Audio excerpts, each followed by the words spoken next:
Assalamualaikum warahmatullahi wabarakatuh. Perkenalkan, nama saya Ina Mutmaina Almahabah.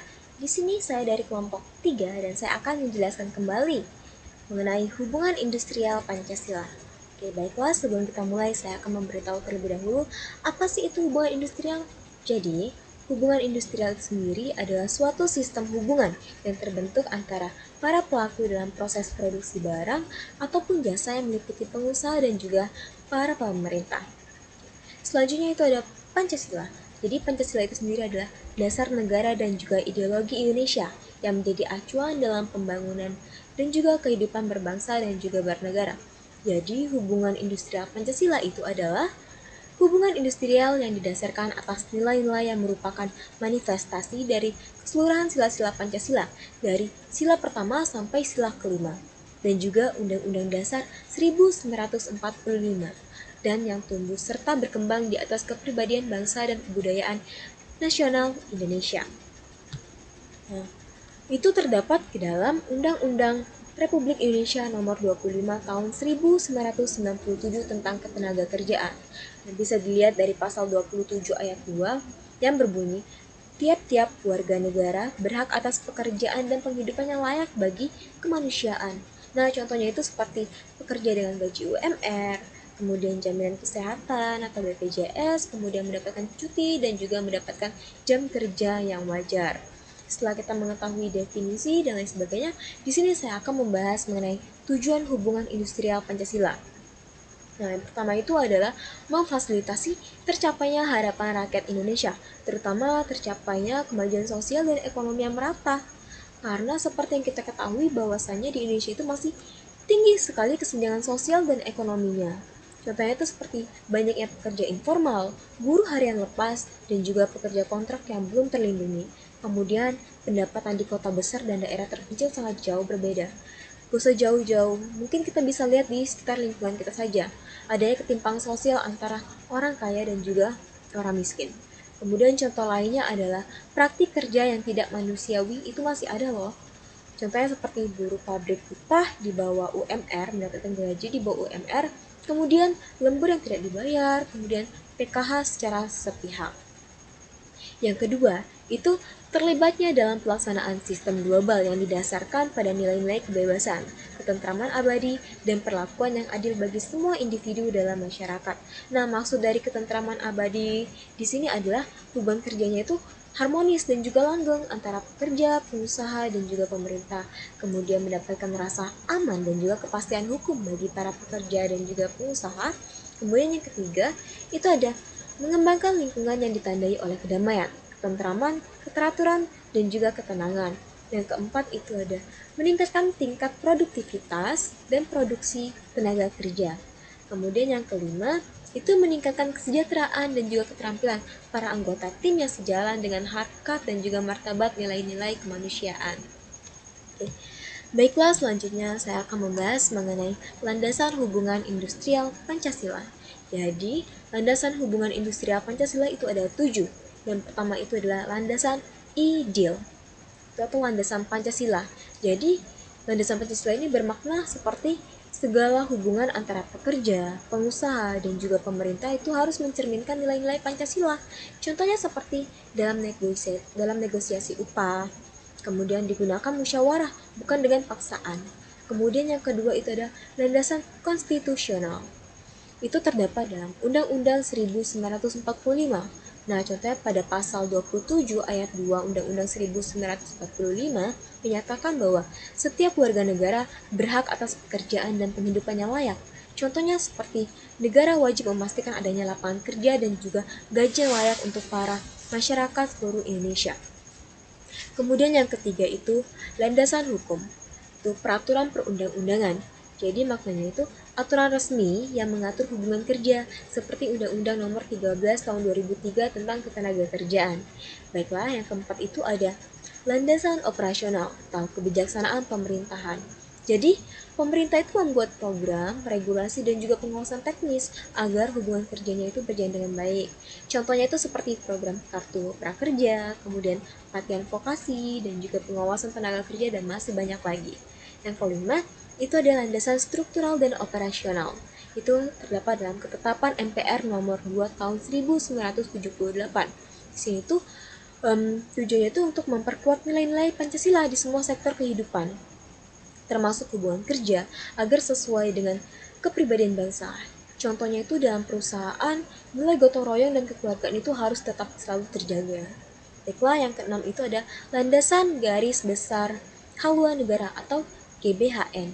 Nah, jadi GBHN ini adalah arahan pembangunan nasional jangka panjang atau sekarang itu setara dengan RPJPN atau RPJMN. Ya. Jadi pemerintah itu mendorong industrialisasi yang menyerap tenaga kerja lokal. Oke, yang ketujuh itu ada landasan kepribadian dan kebudayaan nasional Indonesia.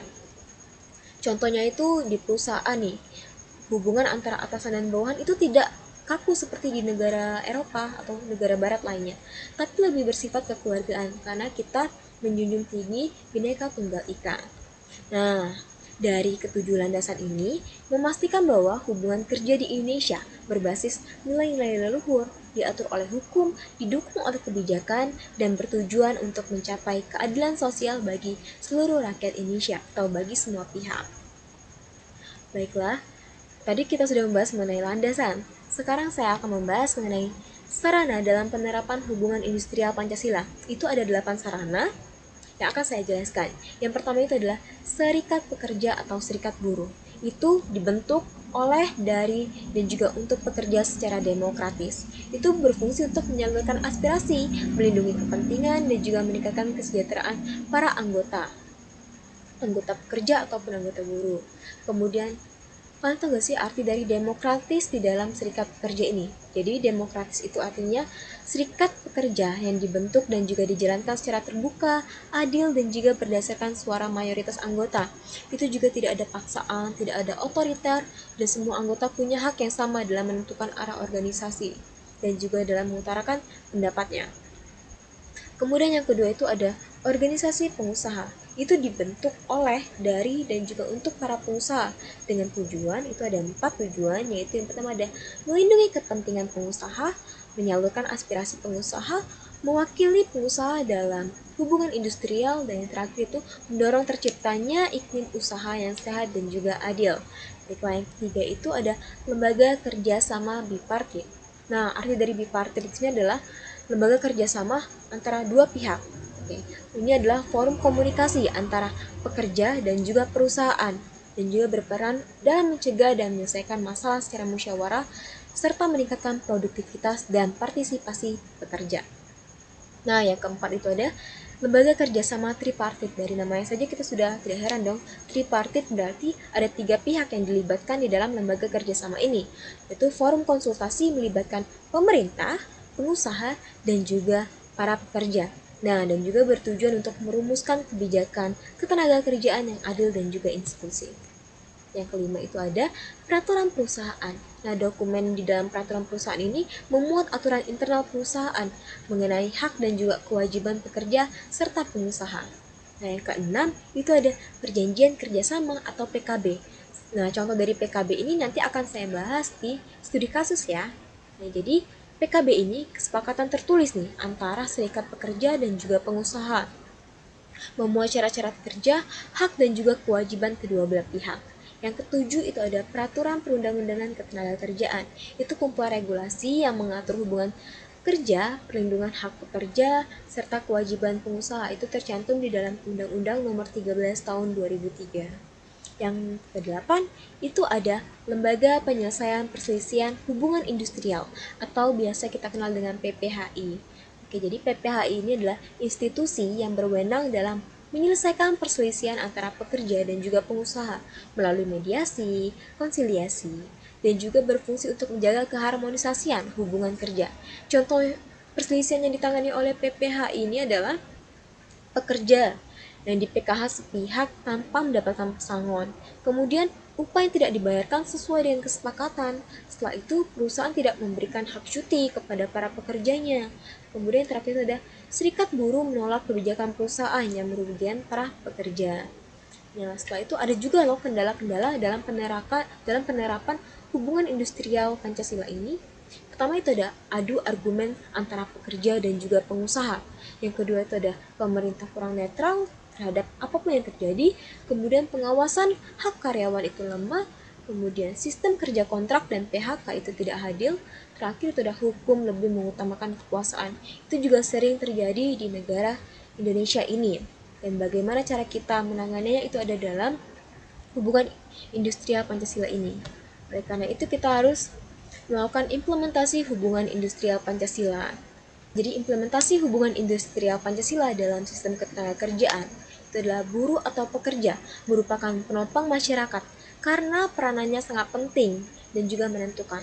Tanpa tenaga kerja, perusahaan tidak dapat beroperasi dan berkontribusi terhadap pembangunan negara. Jadi menurut pasal 1 Undang-Undang Nomor 13 Tahun 2003, pekerja adalah orang yang dapat bekerja untuk menghasilkan barang dan atau jasa, baik untuk keperluannya sendiri maupun untuk keperluan umum. Oke. Contohnya itu seperti pelayanan sosial, dan ini melibatkan perusahaan dalam kegiatan sosial kemasyarakatan, kemudian meliputi memenuhi kewajiban hukum yang berlaku, kemudian meningkatkan kesejahteraan karyawan, kemudian perlindungan lingkungan hidup, kemudian mengembangkan pendidikan dan keterampilan masyarakat, setelah itu menjalin kemitraan dengan UMKM lokal, setelah itu penanggulangan bencana sosial dan juga program pemberdataan komunitas. Ada juga nih implementasi dalam administrasi kepegawaian, contohnya seperti rekrutmen dan seleksi pegawai, kemudian pengembangan SDM, setelah itu kesejahteraan dan juga perlindungan, yang keempat adalah partisipasi pegawai, dan yang kelima ada penyelesaian konflik. Nah, setelah itu ada pun dampak positif nih dari implementasi tersebut.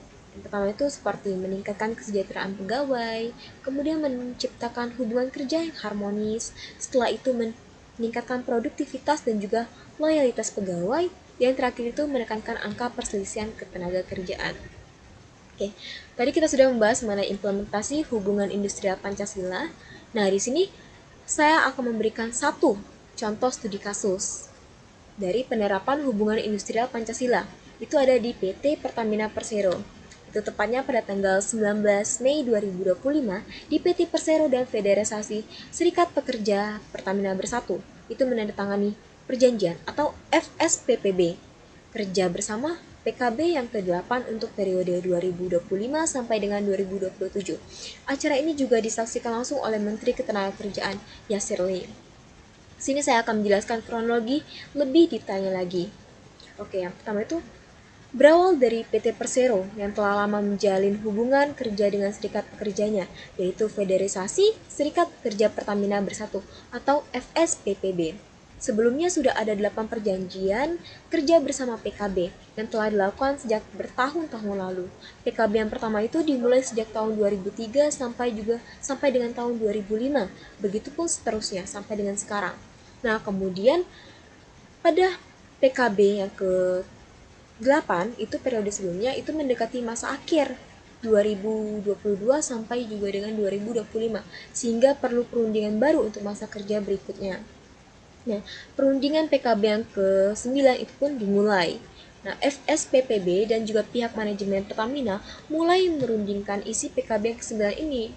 Proses ini juga mencakup pembahasan hak dan juga kewajiban pekerja, syarat kerja seperti gaji, cuti, lembur, dan juga tunjangan, penyelesaian perselisihan. Nah, proses ini juga dilakukan secara demokratis dan juga musyawarah loh, tanpa konflik terbuka. Kemudian pemerintah juga turut terlibat. Nah, Kementerian Ketenagakerjaan juga memantau proses perundingan ini. Nah, jadi di sini adalah bentuk tripartit. Kenapa? Karena melibatkan ketiga pihak. Yang pertama itu adalah pekerja atau FSPPB itu dari Pertamina, kemudian ada pengusahanya yaitu ada Pertamina dan juga pemerintah Menakar.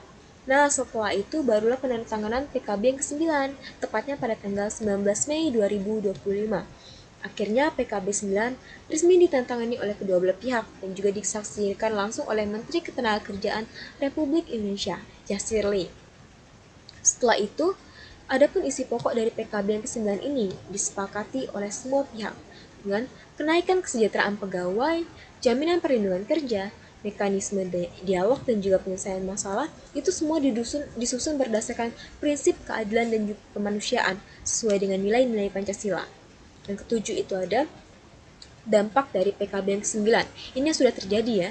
Jadi dampaknya itu adalah hubungan kerja semakin harmonis, kemudian produktivitas meningkat dan juga tidak ada konflik besar.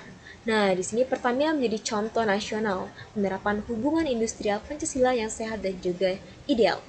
Dari sini bisa disimpulkan bahwasanya melalui dialog, musyawarah, dan keterlibatan pemerintah, perusahaan, dan juga pekerja bisa membangun hubungan kerja yang adil, harmonis, dan juga mencerminkan nilai-nilai Pancasila.